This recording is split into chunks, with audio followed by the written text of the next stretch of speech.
Hi everyone. आज मैं आप लोगों को मेरा दूसरा जो वीडियो है वो देने वाली हूँ।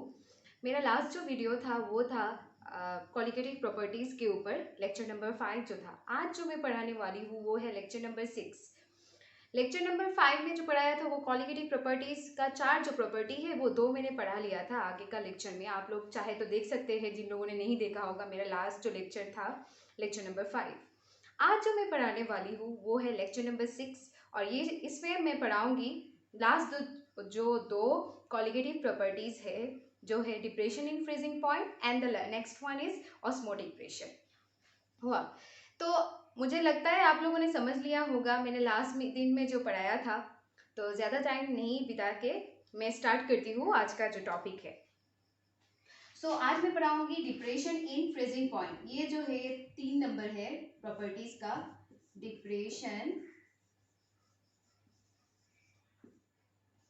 इन फ्रीजिंग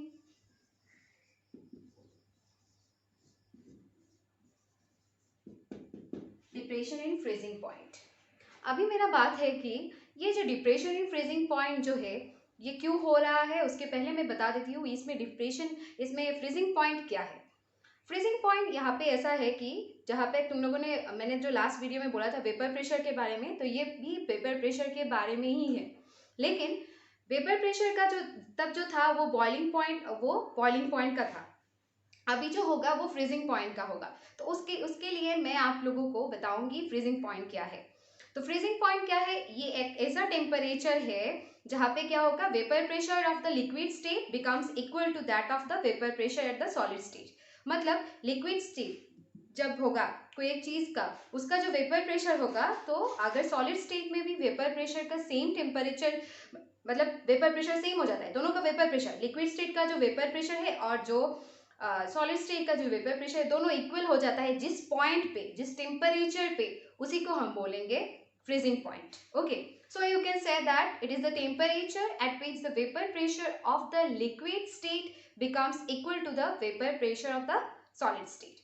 मतलब हुआ, तो ये था freezing point of the liquid. Okay, so अभी जो हम पढ़ने वाले हैं वो है depression in freezing point. Depression बात से ही समझ आता है किसी चीज का घटना, किसी चीज का कम होना। तो ये मैं दिखाऊंगी आप लोगों को कैसे होता है। यहाँ पे क्या होता है, मैंने लास्ट दिन में भी बोला था कि हम लोग एक वोलाटाइल सॉल्वेंट में नॉन वोलाटाइल सॉल्यूट डालेंगे, तो उसके लिए बॉइलिंग पॉइंट तो इंक्रीज होगा। बॉइलिंग पॉइंट किसका इंक्रीज होगा, सोल्यूशन का इंक्रीज होगा as compare to the pure solvent. But यहाँ पे जो डिप्रेशन हो रहा है वो है कि तुम्हारा जो लिक्विड है उसका फ्रीजिंग पॉइंट कम हो रहा है, प्योर सॉल्वेंट का ज्यादा हो रहा है as compare to the solution. हुआ, तो मैं देख लेती हूँ, दिखाती हूँ आप लोगों को कैसे ये होता है कि freezing point of the pure solvent is greater than that of the freezing point of the solution. हुआ, लास्ट दिन में जो मैंने बताया था वो था बॉइलिंग पॉइंट सोल्यूशन का जो था greater, vapour pressure of the solution is greater than that of the vapour pressure of the pure solvent, वो था इंक्रीजिंग बॉइलिंग पॉइंट। आज जो होगा वो होगा कि boiling point, freezing point of the solution कम हो जाएगा as compare to that of the pure solvent, इसीलिए हम बोलेंगे डिप्रेशन इन फ्रीजिंग पॉइंट। क्या, क्यों ये होता है, किसके लिए होता है, ये मैं ग्राफ से समझाऊंगी, आप लोग नोटिस कर लीजिएगा। ठीक है, तो मैं ये ग्राफ ड्रॉ करती हूँ। लास्ट दिन मैंने जो जैसे ड्रॉ किया था, इस तरफ होगा वेपर प्रेशर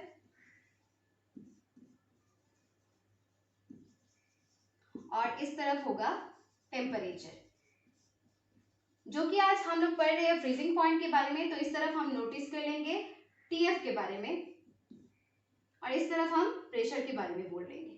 हुआ, तो मैं बोलती हूँ अभी क्या है, लास्ट दिन में मैंने जो पढ़ा था प्योर सॉल्वेंट का जब होगा, जब इसमें हम लोग कोई भी नॉन वोलाटाइल सॉल्यूट नहीं डालेंगे, तब इसका ग्राफ कैसे होता है।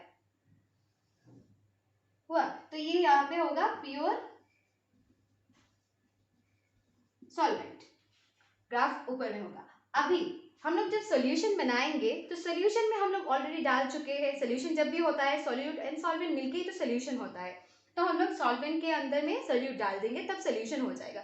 तो नॉन वोलाटाइल आ चुका है, नॉन वोलाटाइल सोल्यूट हम लोगों ने डाल दिया वोलाटाइल सॉल्वेंट में, तो इसी की वजह से ये जो ग्राफ है ये थोड़ा नीचे में आएगा। ये ग्राफ क्यों नीचे आता है आप लोगों को समझ ही आ चुका होगा, क्योंकि हम लोग नॉन वोलेटाइल सॉल्यूट इसमें डाल रहे हैं। नेक्स्ट अभी बोला है ये जो फ्रीजिंग पॉइंट है ये कौन सा टेम्परेचर है, एक ऐसा टेम्परेचर जहां पे तुम्हारा क्या होगा, vapour pressure of the solid state becomes equal to that of the vapour pressure of the liquid state. तो ये जो है प्योर सॉल्वेंट ये लिक्विड स्टेट में है, हम लोग हर चीज को लिक्विड के बारे में तो पढ़ रहे हैं, तो लिक्विड के बारे में है, तो ये लिक्विड के है। लेकिन अभी हम लोग बोला है कि एक ऐसा टेम्परेचर होना चाहिए जहां पे दोनों का मिलन हो, मतलब लिक्विड सॉल्वेंट का और सॉलिड सॉल्वेंट का। तो यहाँ पे हो सकता है ये ग्राफ ऐसे होगा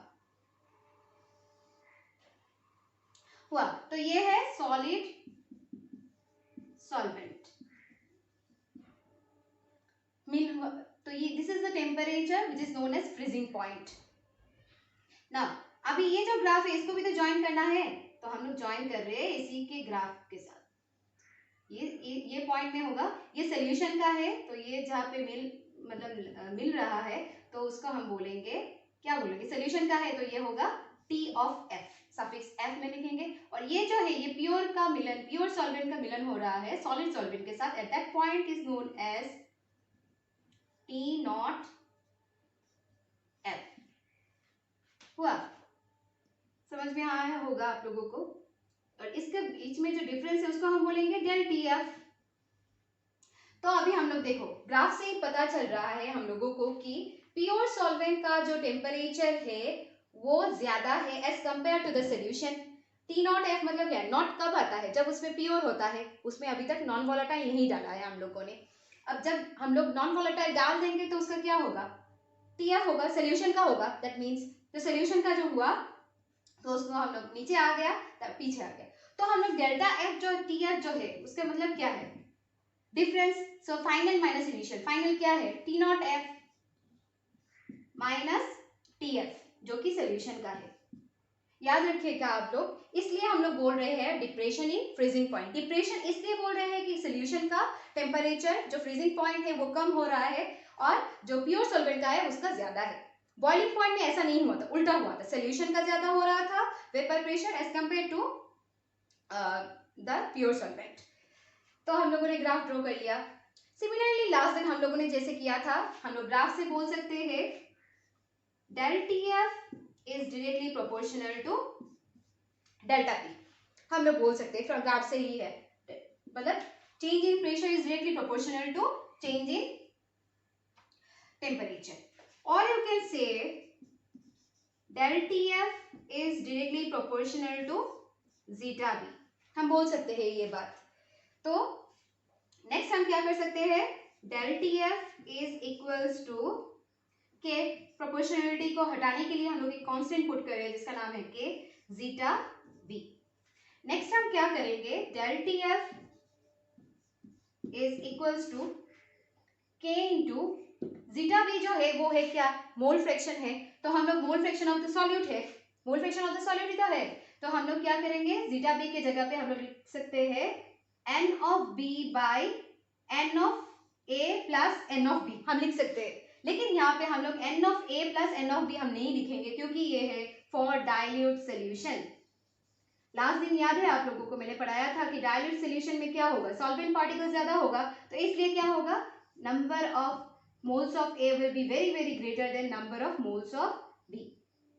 तो अभी हम लोग क्या करेंगे, del TF is equals to K into N, B के जगह पे हम लोग क्या लिख सकते हैं, given mass by molar mass into वो जो नीचे है N of A number of moles of A, उसके नीचे जाने से तो ऊपर में आ जाएगा M of A divided by W of A।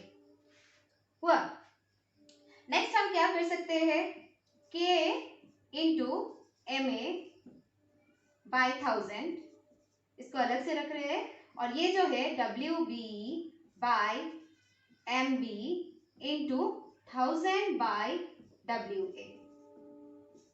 हमें तो ये प्रूफ करना है ना कि ये कॉलिगेटिव प्रॉपर्टी कैसे हुआ, how this depression in freezing point became a colligative property, ये हम ऐसे ही प्रूफ कर रहे हैं कि हम लोगों का डेल्टा टी एफ जो है वो डिपेंड करता है मोलालिटी के ऊपर में, वो हम प्रूफ करना चाहिए। तो हम लोगों ने प्रूफ तो कर लिया कि वो कैसे डिपेंड करता है मोल फ्रैक्शन के ऊपर। तो हम लोगों का अगर क्वेश्चन में आता है prove that depression in freezing point is a colligative property, तो तब हम लोग ये डिराइवेशन दिखा सकते हैं कैसे हुआ है। So del T F is equals to, ये हम लोग 1000 क्यों पुट कर रहे हैं, क्योंकि हम लोगों को ये जो रिलेशन है उसको लेना है कौन से मोलालिटी के टर्म्स पे। सो मोलालिटी के टर्म्स पे हम लोग ले रहे हैं, यहाँ पे डिवाइड करेंगे 1000 तो यहाँ पे मल्टीप्लाई करेंगे, और ये जो है ये सॉल्यूट के पार्टिकल्स के बारे में ही है। So K into M A by 1000 को हम लोग लिख सकते हैं, यहाँ पे लिखेंगे हम लोग KF मोलर डिप्रेशन कांस्टेंट और क्रायोस्कोपिक कांस्टेंट। सो उसको बोलेंगे। आगे में हम लोगों ने जो लिखा था वो था मोलर एलिवेशन कांस्टेंट और यू कैन से इब्यूलोस्कोपिक कांस्टेंट। यहाँ पे जो है वो KF होगा इनटू M मोलालिटी, क्योंकि ये जो मोलालिटी है इसका जो फॉर्मूला है हम लोग को पता ही है, number of moles of solute divided by mass of the solvent in KG.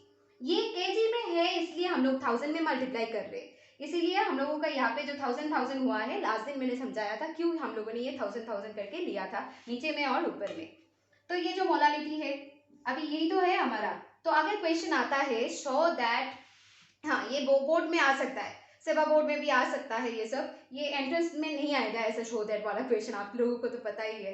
So del T F अगर बोलता है कि show that this is a colligative property, तो आप लोग की ग्राफ ड्रॉ करके, अगर मार्क्स ज्यादा हुआ तो आप लोग की ग्राफ ड्रॉ करके ये डिराइवेशन दिखा के लास्टली बोल सकते हैं कि ये जो डिप्रेशन इन फ्रीजिंग पॉइंट है is dependent on the molality. तो इसी के लिए मोलालिटी क्या करता है, नंबर ऑफ सॉल्यूट पार्टिकल्स के ऊपर तो डिपेंडेंट है। सो इसलिए हम लोग बोलेंगे कि ये कॉलिगेटिव प्रॉपर्टी है। अभी ये जो K into M A by 1000 है, ये है मोलर डिप्रेशन कांस्टेंट और you can say cryoscopic constant. इसका भी डेफिनेशन आ सकता है। ये डिपेंडेंट करेगा किसके ऊपर, ये डिपेंड करेगा सॉल्वेंट के ऊपर, बिकॉज ये जो Ma है, M क्या है, molar mass of what, molar mass of the solvent. ये याद रखना कि क्रायोस्कोपिक कांस्टेंट हो या इब्यूलोस्कोपिक कांस्टेंट हो, दोनों ही डिपेंड करते हैं उसके ऊपर, सॉल्वेंट के ऊपर, नॉट ऑन द सॉल्यूट। इसका यूनिट भी तो सेम ही रहेगा, केल्विन केजी पर मोल। चलो ठीक है, आप लोगों ने समझ लिया होगा, नोट कर लीजिए ये बात, ठीक है। तो ये हो गया हमारा डिप्रेशन इन फ्रीजिंग पॉइंट, लिख लीजिए आप लोग। अभी जो मैंने बोला था कि हम लोग लास्ट जो प्रॉपर्टी है वो पढ़ेंगे, जिसका नाम है ऑस्मोटिक प्रेशर। तो ऑस्मोटिक प्रेशर में क्या होता है, चलो हम देख लेते हैं ऑस्मोटिक प्रेशर क्या होता है।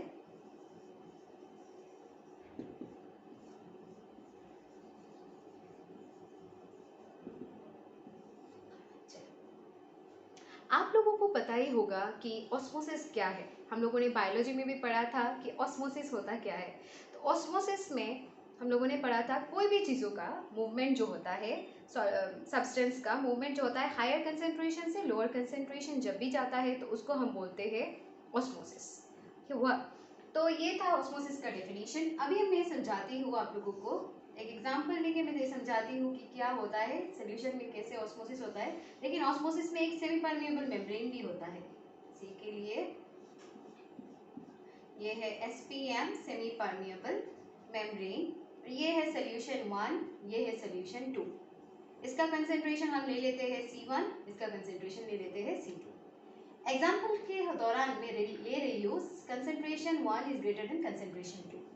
अभी एक बात बताओ, जब भी हम सॉल्यूशन बनाते हैं दो चीज होता है एक सॉल्यूशन में, एक होता है सोल्यूट और एक होता है सॉल्वेंट, हुआ।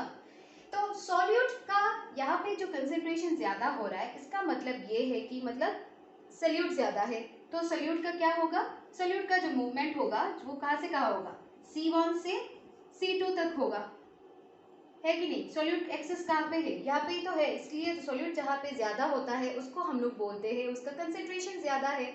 सो यहाँ से यहाँ मूवमेंट करेगा solute particles from C1 to C2।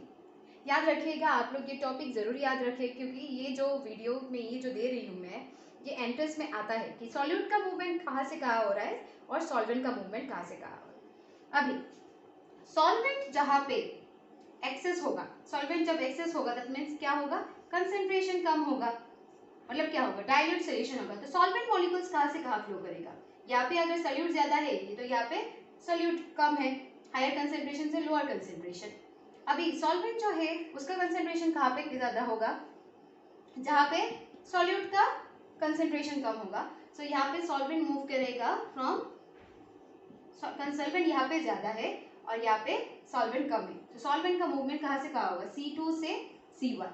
क्योंकि हमें ये याद रखना है कि ऑस्मोसिस प्रोसेस में जो भी मूवमेंट करेगा, जो कुछ सब्सटेंस मूव करेगा, वो मूव करेगा हायर कंसेंट्रेशन से लोअर कंसेंट्रेशन तक। तो यहाँ पे सॉल्यूट का कंसेंट्रेशन जहाँ पे ज़्यादा है जो कि C1 है, तो C1 से C2 हो रहा है सॉल्यूट का मूवमेंट, और सॉल्वेंट का कंसेंट्रेशन यहाँ पे ज़्यादा है तो उसका मूवमेंट हाई से लो हो रहा है, मतलब सॉल्वेंट तो यहाँ पे ज़्यादा है तो C2 ज़्यादा है, C2 से C1 आ रहा है। तो ये हमारा था ऑस्मोसिस के बारे में कि ये ऑस्मोसिस क्या होता है, सॉल्यूट का मूवमेंट कहाँ से कहाँ होगा और सॉल्वेंट का मूवमेंट कहाँ से कहाँ होगा। लेकिन उसके बीच में एक सेमी परमेबल मेम्ब्रेन भी है। ऑस्मोसिस में ये याद रखिएगा, डिफ्यूजन प्रोसेस में मेम्ब्रेन नहीं चाहिए होता है, लेकिन ऑस्मोसिस प्रोसेस में we require a semi permeable membrane, because semi permeable membrane जो है वो ये सॉल्यूट पार्टिकल्स को जाने नहीं देता है, they do not allow the movement of solute particles. इसलिए हम लोग ऑस्मोसिस प्रोसेस में जो भी बोलेंगे अभी वो सॉल्वेंट के बारे में बोलेंगे, not about the solute particles, we will talk about only the solvent particles, because semi permeable membrane allow करता है only the movement of solvent particles, not the solute particles, क्योंकि सॉल्यूट का कंसेंट्रेशन ज़्यादा होता है। हुआ आप लोगों को ये तो समझ में आज आ ही चुका है। नेक्स्ट मैं बोलती हूँ कि ऑस्मोसिस का डेफिनेशन क्या है। हुआ तो ऑस्मोसिस का डेफिनेशन ये है कि the movement of any substance, तो यहाँ पे एनी नहीं बोल सकते हैं, एनी सब्सटेंस के बारे में नहीं बोल सकते, we will talk about the solvent. So the movement of solvent molecules from their higher concentration, यहाँ पे सॉल्वेंट का तो ज्यादा हो रहा है, तो from their higher concentration to their lower concentration is known as osmosis. दूसरा एक डेफिनेशन हम बता सकते हैं कि the movement of solvent molecules from the region of, मतलब solvent molecules from the region of higher concentration of the solution, यहाँ पे क्या हो रहा है, सोल्यूशन का क्या है, ज्यादा है या कम है, कंसेंट्रेशन यहाँ पे कम है, तो movement of solvent particles from the region of lower concentration of the solution to the region of higher concentration of the solution is known as osmosis. So ये था दो डेफिनेशन, अलग अलग डेफिनेशन ऑस्मोसिस का, याद रखिएगा सोल्यूशन का concentration यहाँ पे कम है, यहाँ पे ज्यादा है, लेकिन सॉल्वेंट का कंसेंट्रेशन यहाँ पे ज्यादा है, यहाँ पे कम है। तो ये था ऑस्मोसिस का डेफिनेशन। नेक्स्ट हम लोग जो पढ़ेंगे वो है ऑस्मोटिक प्रेशर क्या है। तो हम लोग देखते हैं ऑस्मोटिक प्रेशर क्या है। मैं अभी ड्रॉ कर रही हूँ,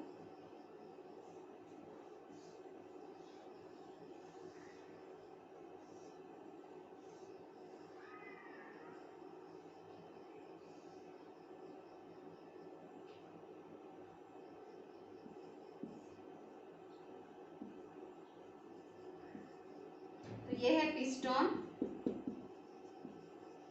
यहाँ पे एक सेमी परमेबल मेम्ब्रेन होगा, सेमी परमेबल मेम्ब्रेन जो है वो यहाँ पे होगा।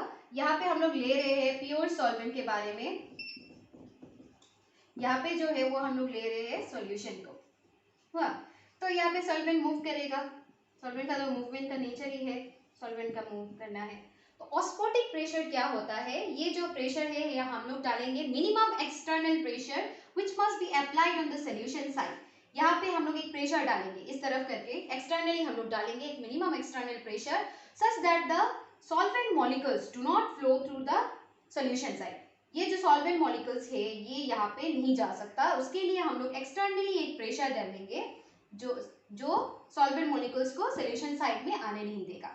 तो हम लोग ये बोल सकते हैं it is the minimum external pressure which must be applied on the solution side.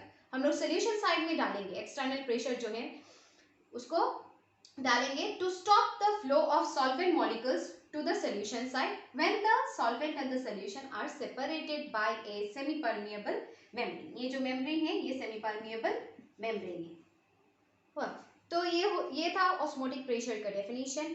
Osmotic pressure का हम लोग जब डिनोट करते हैं तो उसको पाई से डिनोट करते हैं। ऑस्मोटिक प्रेशर को, नॉर्मल प्रेशर को तो हम लोग डिनोट करते हैं पी से, लेकिन ऑस्मोटिक प्रेशर को हम डिनोट करेंगे पाई से। ये था ऑस्मोटिक प्रेशर का डेफिनेशन। नेक्स्ट जो हम लोग बोलेंगे क्या था, ऑस्मोटिक प्रेशर के बाद हम लोग जो बताएंगे वो था रिवर्स ऑस्मोसिस के बारे में। सो रिवर्स ऑस्मोसिस में क्या होता है? रिवर्स ऑस्मोसिस में हम ये काम करेंगे कि रिवर्स ऑस्मोसिस में एक ऐसा प्रेशर डालेंगे जो कि ऑस्मोटिक प्रेशर से ज्यादा होना है। Pressure greater than the osmotic pressure, ये कंडीशन है, याद रखिएगा। रिवर्स ऑस्मोसिस में हम लोग एक ऐसा प्रेशर डालेंगे जो कि ऑस्मोटिक प्रेशर से ज्यादा है। हाँ, तो उसमें क्या होगा, कंडीशन ये है, this is the condition for reverse osmosis की ये जो ऑस्मोटिक प्रेशर है उससे ज्यादा हम लोग एक प्रेशर डालेंगे। कहाँ पे डालेंगे? ये सोल्यूशन टाइप साइड में ही डालेंगे। सच देर क्या होगा, ऑस्मोसिस प्रोसेस नहीं होने देगा, रिवर्स ऑस्मोसिस हो जाएगा। तो उसके लिए क्या होगा, ये जो सॉल्वेंट मॉलिक्यूल्स है, प्योर सॉल्वेंट, वो सेमी परमिएबल मेम्ब्रेन की तरफ निकल जाएगा। ये हम लोग हमारे डे टू डे लाइफ में भी यूज करते हैं। प्यूरिफायर में बहुत ही ज्यादा यूज होता है ये जो प्रोसेस है रिवर्स ऑस्मोसिस। अभी बड़े बड़े देशों में भी ये भी यूज हो रहा है। डिसैलिनेशन ऑफ सी वाटर, जहाँ पे पानी का कमी का प्रॉब्लम हो रहा है, पानी का प्रॉब्लम तो आजकल बहुत ही ज्यादा है, तो उसके लिए हम लोग डिसैलिनेशन ऑफ सी वाटर जो है उसमें बहुत सॉल्ट होता है, तो उसको फ्रेश वाटर बनाने के लिए हम लोग ये प्रोसेस रिवर्स ऑस्मोसिस यूज करते हैं। मतलब सेलाइन जो है, सॉल्टीनेस जो है वो निकाल देते हैं और ये रिवर्स ऑस्मोसिस एप्लीकेबल है। चलो, आप लोगों को समझ में आ गया होगा कि रिवर्स ऑस्मोसिस में क्या होता है। ये बोर्ड से भी पता चल रहा है कि एक ऐसा प्रेशर डालेंगे सॉल्यूशन की तरफ में जो कि ऑस्मोटिक प्रेशर पाई जो उससे ज्यादा होना पड़ेगा, such that the solvent molecules come out of the solution through the, ये सॉल्यूशन से निकल आ जाएगा, जिसमें यहाँ पे जा नहीं पाएगा प्योर सॉल्वेंट जो है, जो फ्रेश वाटर है, तो ये निकल के सेमी परमिएबल मेम्ब्रेन की तरफ आ जाएगा। ये प्रोसेस को हम लोग बोलते हैं रिवर्स ऑस्मोसिस। अभी हम लोग बोलेंगे कुछ मतलब लॉज के बारे में। लॉ मतलब ऑस्मोटिक प्रेशर का रिलेशन जो है वो हम लोग बता देते हैं, फिर उसके बाद जो आइसोटोनिक सॉल्यूशन है, हाइपोटोनिक सॉल्यूशन है, हाइपरटोनिक सॉल्यूशन है, उसके बारे में बात करेंगे। तो अभी हम लोग बोलते हैं एक laws of osmotic pressure. Okay, osmotic pressure का फर्स्ट जो लॉ है कि osmotic pressure is directly proportional to the molar concentration.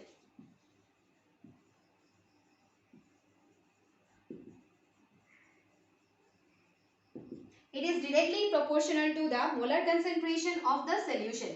Solution का molar concentration जो है उसके ऊपर डिपेंड करेगा at constant temperature. तो तब हम लोग लिख सकते हैं क्या, मैथमेटिकली हम लोग लिख सकते हैं osmotic pressure pi is directly proportional to C. अभी हम लोगों को ये पता है कंसेंट्रेशन जो है उसका फॉर्मूला क्या है, number of moles divided by volume, ये हम लोगों को पता ही है। So we can say that pi is also directly proportional to n by v, where n is the number of moles, v is the volume of the solution. Next number 2 जो है वो हम लोग बोल सकते हैं कि osmotic pressure is directly proportional to the absolute temperature.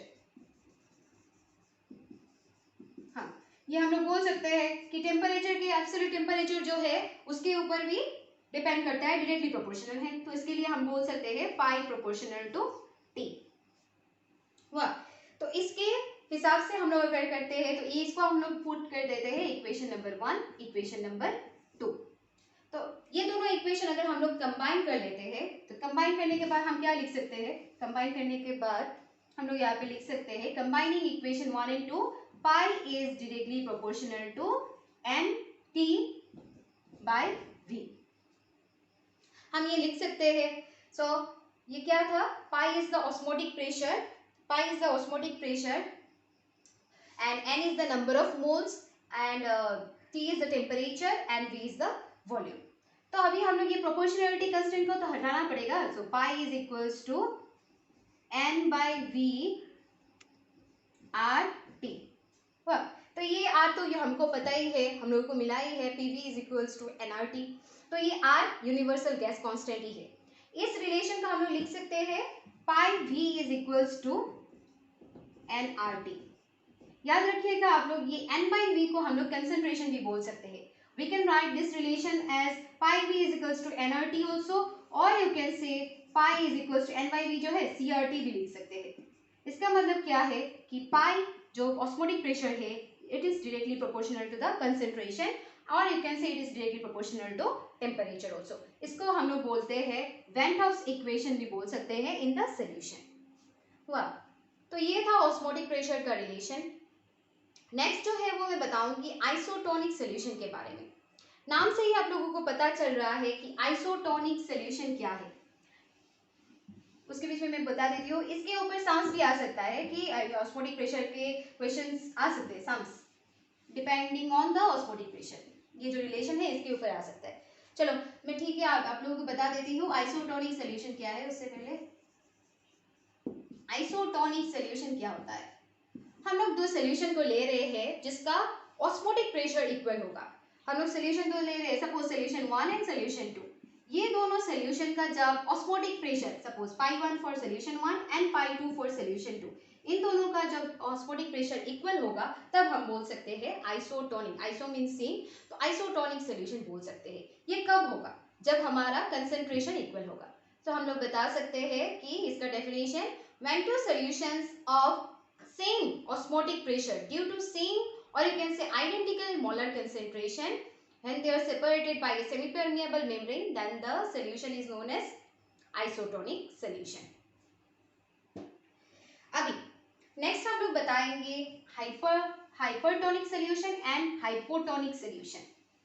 चलो सोल्यूशन के बाद में तो बात कर रहे हैं, तो हाइपरटोनिक एंड हाइपोटोनिक में क्या होता है, ये दो सोल्यूशन है, इसको हम लोग सेपरेट कर रहे हैं। तो अभी क्या करते हैं, दो सोल्यूशन है उसका कंसेंट्रेशन, अभी हम लोग कंसेंट्रेशन दोनों का अलग होगा, ऑस्मोटिक प्रेशर हाई होगा, तो पाई इसका हम लोग पढ़ रहे हैं सोल्यूशन 1 का कंसेंट्रेशन ज्यादा है और यहाँ पे भी कंसेंट्रेशन कम है। तो ये सोल्यूशन 1 है, ये सोल्यूशन 2 है। तो solvent molecules two different concentration का हम ले रहे हैं, या फिर बोल सकते हैं टू डिफरेंट ऑस्मोटिक प्रेशर का है। तो जब सॉल्वेंट मॉलिक्यूल्स फ्लो करेगा, सोल्यूशन का हायर ऑस्मोटिक प्रेशर जहाँ पे है, लोअर ऑस्मोटिक प्रेशर है सोल्यूशन का, तो यहाँ पे लोअर ऑस्मोटिक प्रेशर है, याद रखिएगा आप लोग। सॉल्वेंट है ये, so when two solutions of different osmotic pressure or you can say different molar concentration are separated by a membrane and the solvent molecules flow from the region of lower osmotic pressure, यहाँ पे तो lower osmotic pressure है तो उसको हम लोग बोलेंगे hypotonic solution, मतलब जहाँ पे concentration कम है, सोल्यूशन का कंसंट्रेशन कम, ये याद रखिएगा, सॉल्वेंट का नहीं। यहाँ पे सॉल्वेंट का कम, सोल्यूशन का मतलब कंसंट्रेशन कम नहीं है, सॉल्वेंट का ज्यादा है, लेकिन सोल्यूशन का यहाँ पे तो कम है, क्योंकि हम लोग ये कंडीशन पर कर रहे हैं। ये कंडीशन में क्या होगा, C1 ग्रेटर देन C2, तो कंसंट्रेशन यहाँ पे क्या होगा, सोल्यूशन का कंसंट्रेशन जब कम होगा उसको हम बोलेंगे हाइपोटोनिक सोल्यूशन। जहाँ टू सॉल्वेंट जब कहाँ पे फ्लो करेगा, हायर कंसंट्रेशन में फ्लो करेगा सोल्यूशन का, तो उसको बोलेंगे हम लोग हाइपरटोनिक सोल्यूशन। यहाँ पे कंसेंट्रेशन ज्यादा है, हाइपरटोनिक सोल्यूशन। तो चलो आप लोग समझ गए होंगे कि कंसेंट्रेशन जहाँ पे ज्यादा होता है उसको हम लोग बोलते हैं हाइपरटोनिक सोल्यूशन, और कंसेंट्रेशन जहाँ पे कम होता है C2 जो कि है, तो उसको हम लोग बोलेंगे हाइपोटोनिक सोल्यूशन। हाइपर और हाइपो का डिफरेंस तो समझ में आ गया, ज्यादा को बोलते हैं हाइपर, कम को बोलते हैं हाइपो। तो ये था हम लोगों का ऑस्मोटिक प्रेशर के बारे में, आज यहाँ तक ही मैं पढ़ाऊंगी। नेक्स्ट जो क्लास होगा वो होगा abnormal molecular mass and went of factor के बारे में। मैं वो वेंट ऑफ फैक्टर जो है वो बहुत ही ज़्यादा इंपॉर्टेंट है आप लोगों के एंट्रेंस पर्पस के लिए, चाहे वो NWT हो JEE हो, बहुत ही इंपॉर्टेंट है। आज का भी टॉपिक बहुत ही इंपॉर्टेंट है, ये नहीं बोलूँगी मैं ये इंपॉर्टेंट नहीं है, बहुत ही इंपॉर्टेंट है। लेकिन अगर आप लोगों को कोई भी दिक्कत हुआ कि ये समझने में मैम ये समझ में नहीं आएगा, please write on the comment section, I will explain you all about that. And that's all for today. Thank you.